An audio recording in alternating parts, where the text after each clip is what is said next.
मुंबई मराठी माणसाची ओळख, स्वप्न आणि संघर्ष याचे प्रतीक.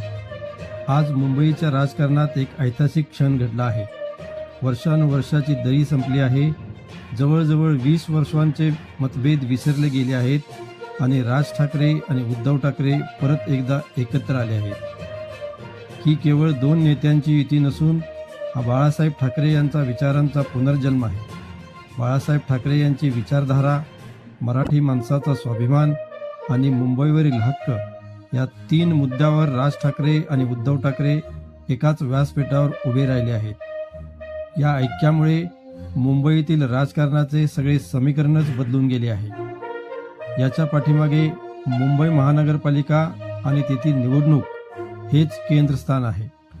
मुंबई महानगरपालिकेला इतके महत्त्व का आहे? कारण मुंबई महानगरपालिका ही देशातील सर्वात श्रीमंत महानगरपालिका असून त्याचा अर्थसंकल्प सुमारे 90,000 कोटी रुपयांचा आहे. मुंबईच्या महानगरपालिकेवरील ताबा म्हणजे थेट मुंबईवरच ताबा असा त्याचा अर्थ होतो. आत्तापर्यंत विखुरलेली मराठी मते आता पुन्हा एकदा या युतीमुळे एकत्र येतील आणि ही एकवटलेली शक्ती मुंबईवर सत्ता मिळवण्यासाठी ब्रह्मास्त्र ठरेल. या युतीमुळे पुन्हा एकदा मराठी मतदार एकत्र येऊन त्याचा फार मोठा फायदा उद्धव बाळासाहेब ठाकरे शिवसेना व महाराष्ट्र नवनिर्माण सेना यांना होणार आहे. याचा थेट परिणाम आता सत्तेमध्ये असणाऱ्या व मोठा पक्ष असणाऱ्या भाजपवरती होण्याची फार मोठी शक्यता आहे. या युतीमुळेच पहिल्यांदाच भाजपसमोर एक बलाढ्य प्रतिस्पर्धी उभा राहणार आहे. या युतीमुळे फक्त मुंबईमध्येच नाही तर संपूर्ण महाराष्ट्रामध्ये एक चैतन्याचे वातावरण तयार झाले आहे. मराठी तरुण पिढीमध्ये नवचैतन्य तयार झाले आहे. आता ही मुंबई महानगरपालिकेची निवडणूक ही आता आपलीच लढाई आहे अशी भावना कार्यकर्त्यामध्ये तयार झाली आहे.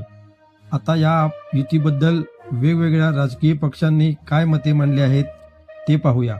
मुख्यमंत्री देवेंद्र फडणवीस यांनी या युतीचे महत्त्व कमी करण्यासाठी ही काही युक्रेन आणि रशिया यांचे नेते एकत्र आले आहेत असे झाले नाही असे स्पष्टीकरण दिले आहे व त्या युतीची खिल्ली उडवण्याचा प्रयत्न केला आहे.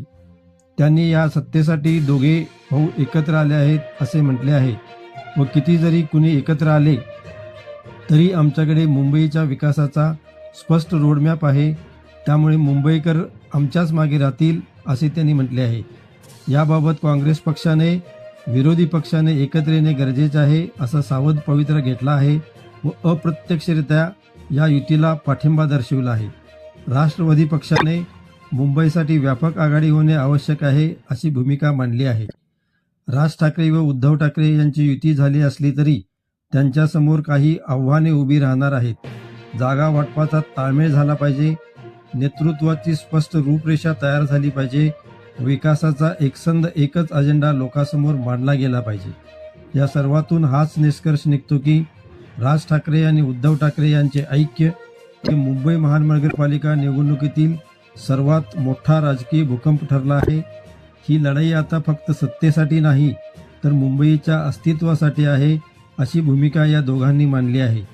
मुंबई कोणाची, मुंबईसाठी कोण आणि मुंबईचा राजकारभार कोण करणार या प्रश्नांची उत्तरे आपल्याला थेट मतपेटीतूनच मिळणार आहेत.